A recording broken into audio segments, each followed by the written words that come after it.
Komunikasi. Kembali lagi di podcast HMPS KPI dan kali ini aku sebagai host dan kita kedatangan bintang tamu koordinator divisi Public Relation. Ya, saya Farhan. Ya, jadi ini Kak Farhan dan sesuai dengan judulnya kali ini kita akan membahas salah satu proker kita yaitu IRCOM. Nah, IRCOM itu apa sih Kak? Nah, IRCOM ya dari namanya sendiri adalah IRCOM. IRCOM itu kepanjangannya Islamic Relation of Communication. Ya, dari namanya sendiri teman-teman tahu lah ya maksud dari acara ini apa. Tapi tenang, Kak Farhan dan Kak Zaro akan menjelaskan. Oke, IRCOM ini di dalam acara IRCOM ini kita bakal dapat banyak banget relasi. Bener gak? Relasi, ilmu yang bermanfaat, penghargaan, lomba, dan tentunya jodoh kalau beruntung ya. Amin ya. Amin ya. Tapi ada yang beda nih dari IRCOM tahun ini gitu. Jadi mungkin kita spill dulu ya. IRCOM itu kalau tahun-tahun yang lalu bisa dibilang seperti makrab nih, gitu. Dimana kita nginep di satu tempat gitu secara offline gitu kan.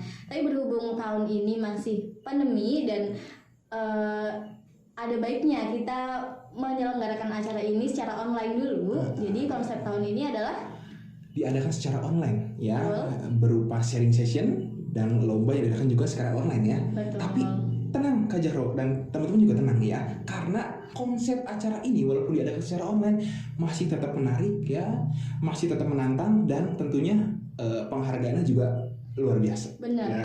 Dan teman-teman tenang aja, meskipun IRCOM tahun ini online, tapi insya Allah benefit yang didapatkan teman-teman itu sama ketika IRCOM itu secara offline gitu.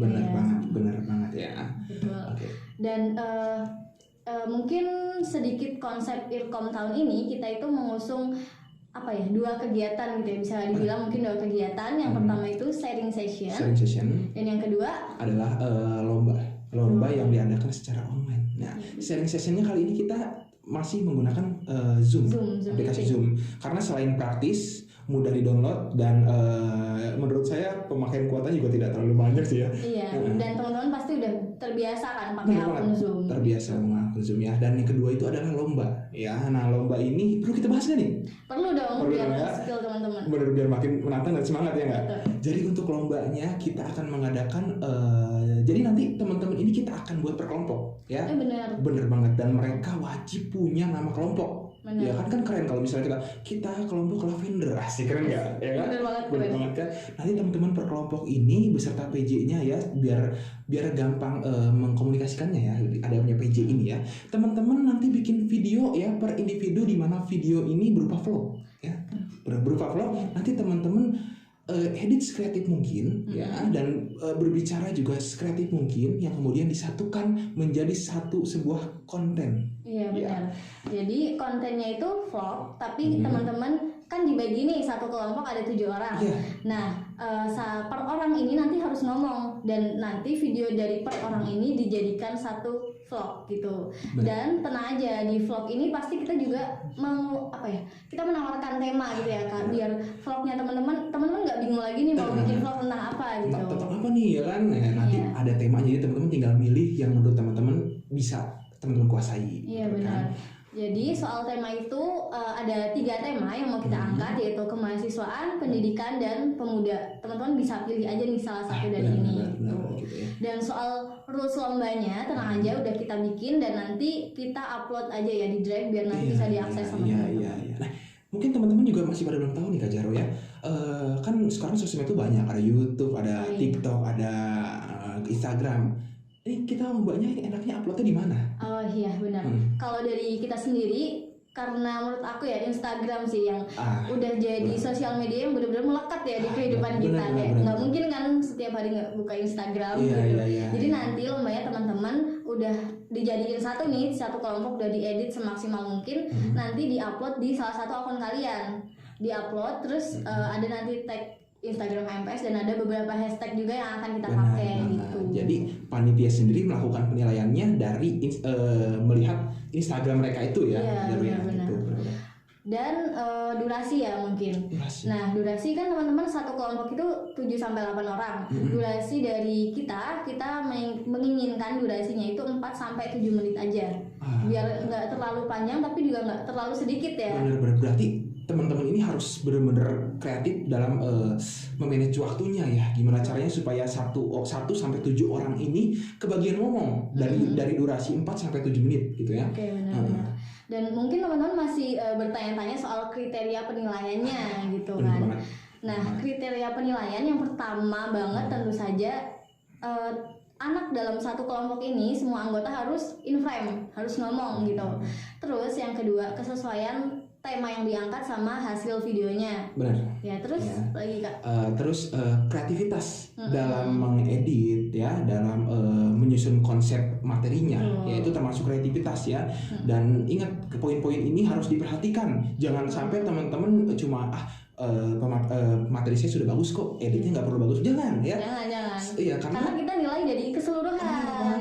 Ya, teman-teman harus ingat ya, kalau di luar sana orang itu skillnya berbagai macam ya. Ada yang di atas kita, ada yang di bawah kita. Jadi jangan terlalu pede boleh ya, tapi jangan sampai lupa bahwa kita harus memenuhi standar yang sudah ditentukan ya. Dan tentu saja durasi ya. Durasi kan dari kita sudah ditetapkan 4 sampai 7 menit. Otomatis meskipun teman-teman bikin konsep bagus, editannya bagus, tapi kurang dari 4 menit atau lebih dari 7 menit, nggak akan masuk kriteria pemenang. Itu sih pelanggaran besar banget ya gitu. Benar banget. Dan kalau jumlah likes, komen gitu mungkin nggak kita ikutkan sebagai kriteria penilaian ya. Benar. Karena kita murni menilai dari hasil karya teman-teman. Benar. Gitu. Karena kalau dari pengalaman aku nih Kak Jaro ya, dari pengalaman aku sih kalau dari mengenal like ya, like itu bisa di spam ya. Like itu bisa spam, jadi tanpa orang melihat dulu karya kita, orang bisa nge-share ya, dijadikan broadcast, tolong like. Padahal tujuan dari like ini ya, itu kan artinya menyukai. Tapi kalau teman-teman yang like nggak tahu isinya seperti apa, cuma main like, itu kan spam kan. Makanya itu nggak adil buat teman-teman yang followersnya dikit. Nah, selain kriteria pemenang yang udah disebutkan kita tadi, tentu saja dari kan teman-teman satu angkatan itu kurang lebih ada 170-an anak. Itu kita bagi menjadi 24 kelompok ya Kak. Nah, dari 24 kelompok otomatis akan menghasilkan 24 video. Dan dari 24 video ini kita akan ambil satu kelompok sebagai pemenang. Benar banget. Nah, ngomongin soal pemenang nih ya kan, pasti dong teman-teman nih akan semangat kalau ada sesuatu yang diiming-imingkan. Nah, apa itu hadiah atau reward ya. Iya, jadi hadiahnya perlu kita bocorin nggak? Hadiahnya pastinya menarik banget. Jadi teman-teman bikin dulu aja karyanya semaksimal mungkin.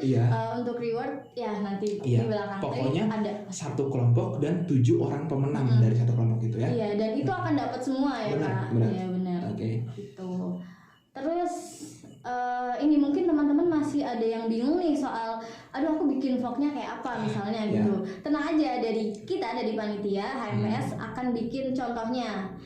Dan contohnya itu kita upload di Instagram HMPS KPI. Jadi teman-teman yang belum follow, pastikan follow dulu dan nanti bisa ditonton tuh video contoh vlognya gimana. Karena kan biasanya kenapa kita berinisiatif untuk membuat contohnya? Karena biasanya teman-teman dari KPI ini kan nggak semuanya punya basic dalam membuat video kan. Nanti mungkin dari kita ya, contoh dari kita bisa dijadikan referensi ya. Entah itu pengambilan angel kameranya dan materinya. Ya, editingnya. Benar. Tapi kita tegaskan lagi, ini hanya sebagai referensi. Jadi belum tentu nanti yang menang itu yang sama persis dengan kita. Malah kita pengennya teman-teman bikinnya tuh yang beda sama yang udah kita bikin gitu ya. Jadi ini sebagai referensi awal. Nah, nanti soal ide kreatifnya silahkan dikembangkan sendiri. Benar. Oke. Nah, tentunya lomba ini wajib diikuti ya untuk semua teman-teman mahasiswa baru. Karena nggak ada ruginya kok. Ini tuh ketika kalian ikut ini hanya benefitnya aja yang kalian bakal dapat. Selain kalian pasti juga belajar lagi soal materi yang akan dibawakan, belajar soal teknik-teknik videografinya, dan juga bonusnya adalah kenal sama teman-teman angkatan. Dan itu tadi jodoh bila beruntung. Iya, itu juga termasuk benefit ya. Nah, tentu saja teman-teman jangan khawatir, kita pasti akan sediakan sertifikat untuk lomba ini gitu. Dan mungkin kalau dari saya sih udah cukup ya. Itu sudah sangat men-spoiler dan sangat membuat teman-teman penasaran. Betul, dan dari aku juga udah cukup. Mungkin nanti kalau masih ada yang belum jelas bisa ditanyakan di kolom komentar atau bisa hubungi PJ masing-masing. Benar ya. Udah. Dari kita segitu aja, kurang lebihnya mohon maaf. Wassalamualaikum warahmatullahi wabarakatuh.